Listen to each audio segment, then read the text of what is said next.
একটি দেশের গণতন্ত্রের প্রতীক হলো সে দেশের সংসদ ভবন। জনগণের প্রতিনিধিরাই সেখানে গিয়ে কথা বলার সুযোগ পায়। কিন্তু দৃষ্টি নান্দনিকতা ও স্থাপত্য শৈলীর জন্য অনেক দেশের সংসদ ভবনই শুধুমাত্র সংসদের বাকবিতণ্ডার জায়গাতে সীমাবদ্ধ না থেকে হয়ে উঠেছে অনেক দর্শনীয় স্থান।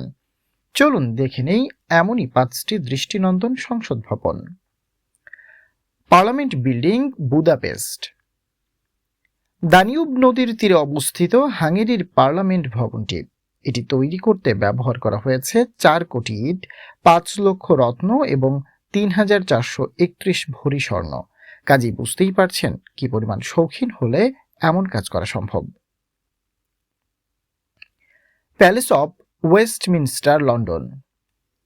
যুক্তরাজ্যের সংসদ ভবন প্যালেস অব ওয়েস্টমিনস্টার টেমস নদীর তীরে অবস্থিত। মূলত এখানেই হাউস অব লর্ডস এবং হাউস অব কমন্স এর কার্যক্রম পরিচালিত হয়ে থাকে।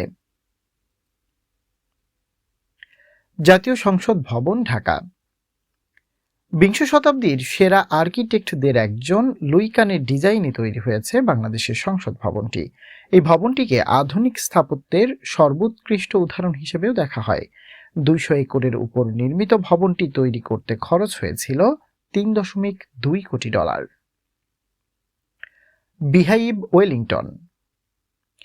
নিউজিল্যান্ডের পার্লামেন্টের নাম বিহাইভ।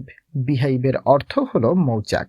মৌচাকের মতো আকৃতির কারণেই ভবনটির এমন নামকরণ করেছে কিউইরা। 1969 সালে এর নির্মাণ কাজ শুরু করা হয় আর শেষ হয় 1981-তে।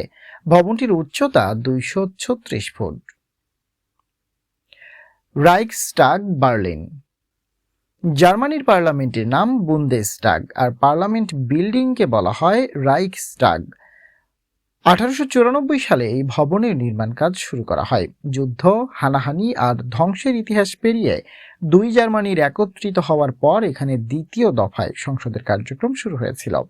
100 বছরের পুরনো এই স্থাপনায় পর্যটকরা চাইলে ঘুরে দেখতে পারেন। আপনি যদি এ পর্যন্ত আমাদের ভিডিওটি দেখে থাকেন তাহলে লাইক, শেয়ার দিয়ে আমাদের সাথেই থাকুন।